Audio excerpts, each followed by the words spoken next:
In conversation with Denise Haynes. Denise Haynes was born in Trinidad and has lived in Barbados for about 37 years. She has been a flight attendant, a teacher, a lawyer, and is now mostly retired from law, happily dedicating her time to writing. She walks daily, is a devoted gardener, and enjoys cooking and painting. Dennis is married and has two adult children and is an animal lover, both dogs and cats. Writing and publishing have been long life pursuits regardless of any jobs held or studies undertaken. And on today's episode of Auto Interview, it's my utmost pleasure, joy and excitement to have on the show today, Dennis Haynes. How are you doing, Dennis? I'm doing very, very well. And I can tell that you are too. I'm doing very fine as well. It's quite exciting, really, to have you on. I haven't read some snippet into your works on Amazon. And quite exciting. We are here to sit and talk about your book. Thank you so much for coming on. Oh, thank you for having me. Yeah, yeah.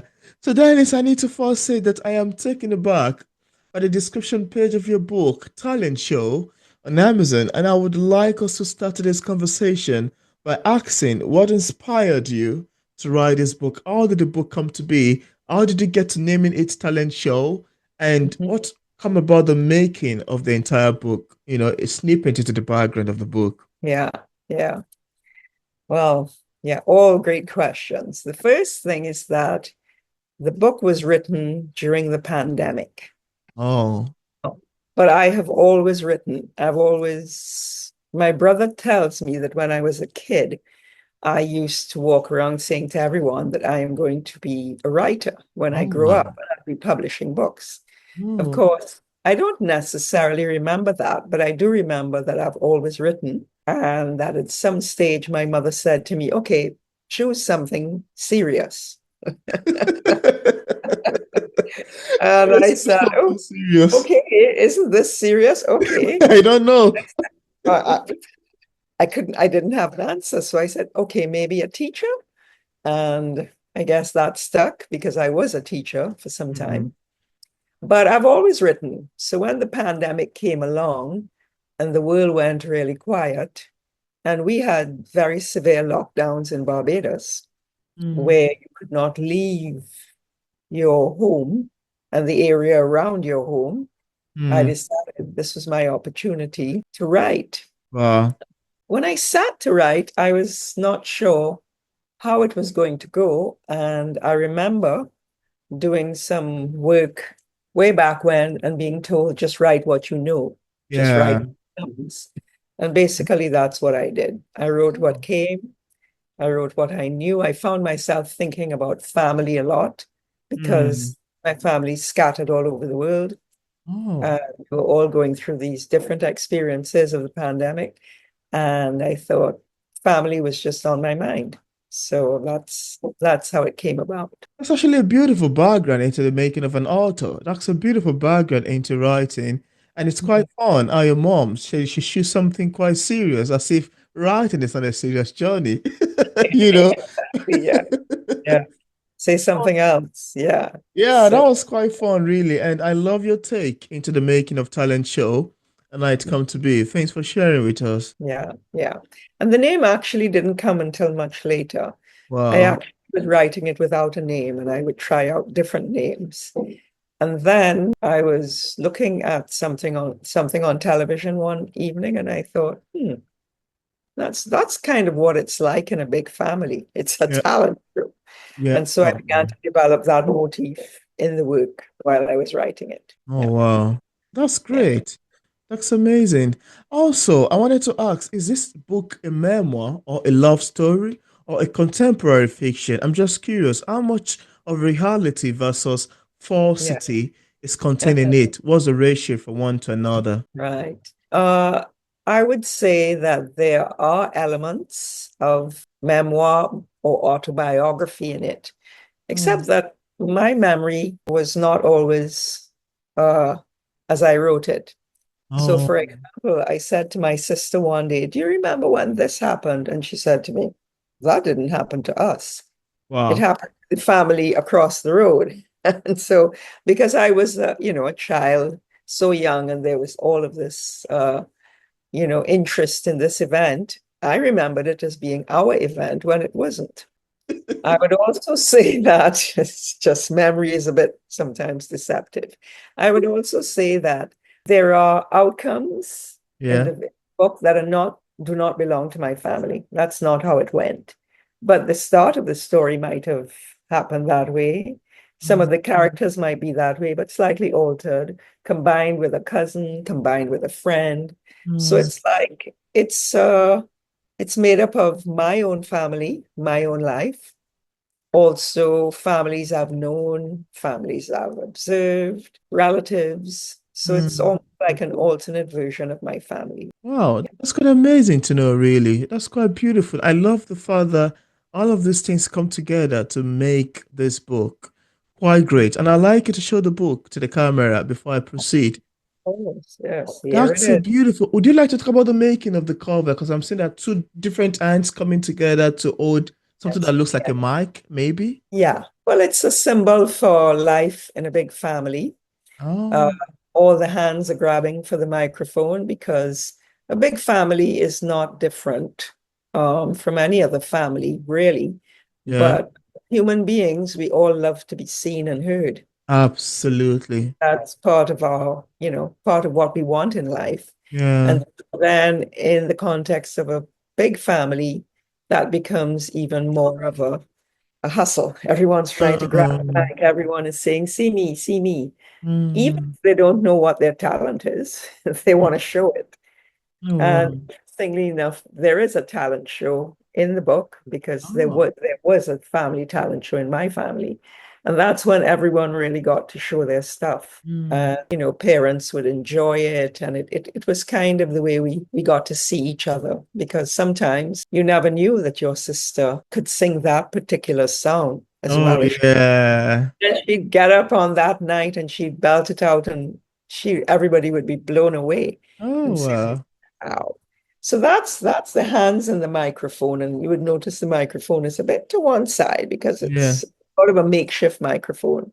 We didn't yeah. have a microphone.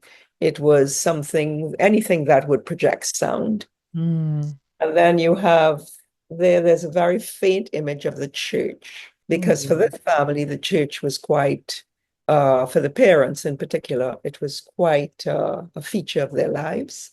And then mm, you have the home, and that type of lattice work is what a lot of the homes in Trinidad looked like when I was growing up. They oh. all have that feature. But yeah, and then this is a bit of the spotlight here at the top. So that's what the cover is about. That is so artistic. I love the way you're explaining it. It looks as if looks like a designer or a painter or an artist who have made an artist and go onto the show and talk about the making of the artist. What inspired this? This is a Yeah. part, because to every, aside from being a writer, Uh-huh. writing as a story, artworks as a story, pictures as a story. Yeah. So many Yeah. things have a story. That's what they call it art, all Yeah. woven together in art. I love your Correct. description of that, really. That's very beautiful. Yeah. And I'd like you also to tell us a bit about some of this sneak peek and say themes and subject lines that would expect picking up the book. Yeah. Sure. I think the first one that comes to mind is relationships. The Mm, book is about relationships. So it's the relationship of the father, who is the first voice in the book, yeah. talk to his children about who he was, who Mm, his wife was when they met, yeah. and how they fell in love and they got married, and then how life changed when they had children. Oh, Like, yeah, that's something that people don't realize. The story is usually people meet, fall in love, and live happily ever after, or don't live happily ever after, whichever it is. But no one, I think, sometimes we don't realize the impact of being parents on the relationship. well, The father talks about that. In the second part of the novel, the kids jump in and they say, hey, wait a minute, this is how it really went. This is who I really am. So yeah. then their relationship, the way they see themselves is obvious. It comes up, and then their relationship to each other and to their parents also comes up. So Mm, it's about relationships, but it's also about, I think, as humans, human development, how we develop, from the family, and then we get out into the world and we become our own persons. Yeah. Yeah, so it's a lot of it is about relationships, but also about, as I said, the need to be seen and heard, human development, and the influences, whether bad or good, on the traditional family life back in Trinidad in that era, which would be the 1950s till about the 1970s or 80s. Mm. Uh, and some of the themes, there's also a little bit in it about the cocoa culture, because Oh, Trinidad was the main producer of cocoa in the oh, Caribbean. oh, And so one variety actually was created in Trinidad. So there's some of oh. that as well, which shows the background and how the cocoa, people within the cocoa culture lived and so on. But Oh, it's a universal story because I think we all know that in societies there's some groups that consider themselves different from others, yeah. and how they manage that. There's that. This is very amazing, really. I love your take on this. It's quite beautiful and quite fun to me. Thank you so much for sharing. And I like the fact that you have to mention the need to be seen and heard, more like Yeah, the quest for recognition, the yes, quest for, getting your voice out there. And I like the fact that, the voice, the microphone there represent rather, the voice, represent recognition, yeah, represent you being a center of attraction, represent the light you have to shine for other people to see, right. attract, and come close to you. That's a beautiful one, a beautiful Yeah, divination, and quite a lovely tips you've got in the book. Thanks for yeah, sharing. yeah. And also in an interesting way, the background of the book is Trinidad. Yeah. And Trinidad, at one point in the book, was also wanting to be seen and heard because the island got its independence from Britain Yeah. during Yeah. this period. And so that was like saying, I want to be seen as myself Yeah. and not as necessarily as another place that is owned or colonized or managed by Britain.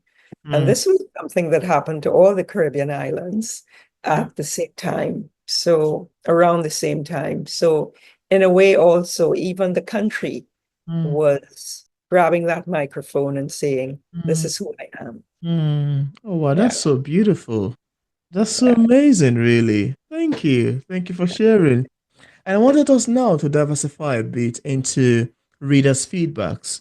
Yeah, because one mm, of the things that makes literature to be quite fun to me is the mhm, fact that it can be read and interpreted in different ways by different readers based on their opinions. And sometimes the readers might get the message intended by the author. Sometimes they might be close to getting the message. Sometimes they might be far from getting the message, say several kilometers or several miles away from getting the message. And at mhm. times, too, they might hilariously misunderstand the book and interpret the book upside down, completely different to what the author intended. It And does it's happen. interestingly fun as these feedbacks keep coming in. I wanted to ask you, how do you feel when readers interpret your works differently than what Mhm. you've intended? How does that make you feel as a writer? Well, there's always a hope that the reader will understand where you're coming from. The hope. But I think you have to be realistic and Yeah, realize, I mean, even in the book, yeah, all of the different characters see things differently. And yeah. then I was always struck when I was a lawyer by how often people would see the same event in different Mm, ways. So I think the reality is you have to accept that some people will not see it the way you would like them to see it, yeah. and they see it in their own way. And sometimes that's a reflection of what's going on in their lives as well, Yeah, what they have dealt with in their life. yeah. But mostly, I think I've had different comments. I've had one comment, which is the most common one, which is that, wow, this really made me think back to my family and to Mm, my siblings mm, and to ask myself questions about my parents and my siblings and my families. So wow. that awareness of who we are as we came out of the family and so on, I like that very much. Other people have said to me that even though they don't know anything about big families. And Mm. one person told me she was the only child, but she still could recognize things about her parents Wow. from the book. Uh, Wow. there were a few people who made some critical comments, which they're entitled to do, Mm. but those were in the minority. Some people felt that more time could have been spent on the how the family grew. Um, uh, I don't know if we have enough pages for that. It would have been a much bigger book. Wow. Uh, but in general, I think that the three or four different types of comments or feedback that I've had have all been positive and have more or less shown an understanding of what I was really writing about. Oh, wow. I love your take on that, really. It sounds quite great, quite amazing, and quite beautiful to me because I think this is one of the things that makes book conversation and book Mhm, club meetings to be quite fun. The way that, an author has written a book or we've selected a book to be read, and we have like 10 people, for instance, come together to talk about it. And the first mhm. person's review differ from the second person review, differs from the third Oh, person review, and differs slightly yeah, again from the yeah. fourth person review. And everybody keep, coming in and saying and giving their feedback based on what they understand.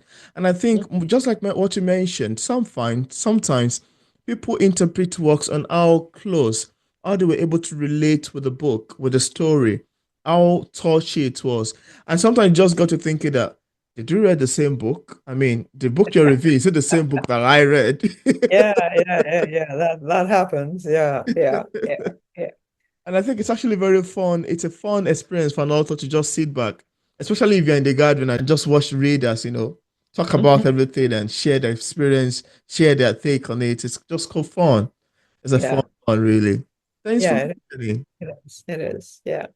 Yeah, thanks for mentioning. And just apart from talent show, do you have any other works you've authored or say currently working on? I'm working on my second novel, Oh, and I am due to send the manuscript on to my editor by the end of next week. wow. Yeah, and I have my notes for my third novel, which Oh, so I know I have at least three. After that, we'll see. I have also written poems, but I haven't published them as yet. oh. That will be something maybe next year as well. So yeah. I finally get to write as much as I like. That's Yeah, quite commendable. Very commendable. You've got a lot ongoing. Well done. yeah. Thanks. Yeah. And Yeah. also one of the things that fascinates me is the fact that, you're a novelist, yeah? It's always Mhm. surprising how novelists sit down and craft sentences and bring words together in a way that paragraph or sentences makes paragraph and paragraphs make pages and pages make chapters and chapters coalition make a Yeah. novel and on it keep going from one part to another, transitioning quite beautifully and flowing so swiftly. And sometimes just got me wondering and thinking, I don't know, how do these people sit down and craft these sentences, make out this paragraph, these pages, these chapters? Where are all of these ideas coming from? Where are these words coming from? In a way that keep flowing quite beautifully without any, disparities or issues in between. And I'd like to ask you too, Dennis, as far as writing is concerned, how do you get your inspirations and ideas to craft the stories, to write these books? Where did they come from? I'm curious. Yeah. I think uh, this being my first novel, I Yeah. wrote you, it was the family. My second novel is completely different. But I think I've always been an observer Mm, of life and people and so on. And I know that when I was writing this book, for example, yeah. when things opened back up from the pandemic and we were able to go into the supermarket as Yeah. normal again, I remember being in the supermarket and hearing someone in the line behind me because, of course, we were at distances of 3 feet or something. So, Yeah. it didn't take. I heard someone in the line behind me saying something to her child, and I thought, oh, that's something that a character in my book would say. So when I came home, I worked it into the story. So Wow. it can be very much like that. It's really you harvest things from life, the Mm, smallest things, the bigger things from people around you, your observations. And mm, then when you sit to write, you just let it flow. I try not to edit myself too much at the beginning, and then wow. editing will come later. And I don't, if I sit to write and nothing's coming, Yeah. I, like I shut down my computer and I maybe try to think of something I might research, look at that might help me to Mm, enrich another part of the book. And then once you do that, I think it flows again. mm. Yeah. Oh, I've never wow. put myself under pressure to say that I must write. If I'm not writing, actually writing, I do something else to Yeah. feed the work that I'm doing. That's amazing to know, really. That's quite beautiful. I love your take on that. Quite Mhm. impressive and quite fun. Thank you for sharing. Yeah. Thank you. It's fun. Yeah, and I also Yeah. like to ask you, as a published author, I would love you to talk about your experience being an author, especially, yeah, a new author. Are there any challenges you've encountered in the process of writing your books and also ever since it got published? Maybe? Well, in writing the book, I was very fortunate that my family believed in what I was doing. Mm, So I was given the space and the time when I needed it.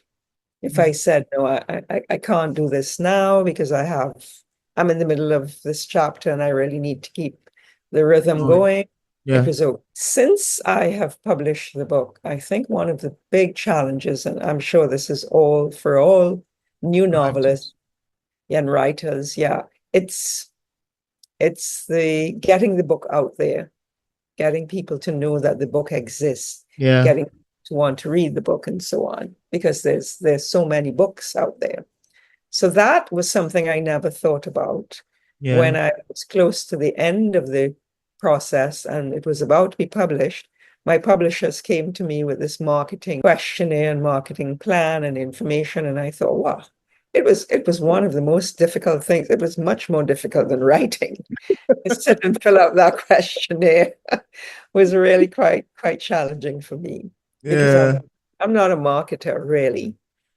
And so that's been one of the yeah, the challenges. Challenges. Yeah, Yeah. Thank you yeah. for sharing, really. I think this is actually something that's most particular to most authors, especially Mm. the indie authors. It Yeah, starts getting the works out there, making people to be aware that, oh yeah, I have a book in here that is quite mhm, amazing that I think people need to be aware of and hear about, you know. That's yeah, something quite impressive. And that's one of the things that's one of the things that lead me myself to founding P English Literature. Because I was like, yeah, after getting published, we need to there are other authors, very good, amazing writing. I mean, mhm, that not so many people are aware of. And I was like, what most people know about when I went, because I'm a booktuber on BookTube, most people mhm. read, yeah, the big guys, the well-known authors. Right. But unknowing that there are some lovely, well-skilled, beautiful writing from self-published authors that are languishing in silence because not Yeah, so many people know about them. And I felt, yeah, I would love to create a platform where I can, talk about books that are little well known. And from there, we keep going gradually to become this in 4 years, close to 5 years now, really.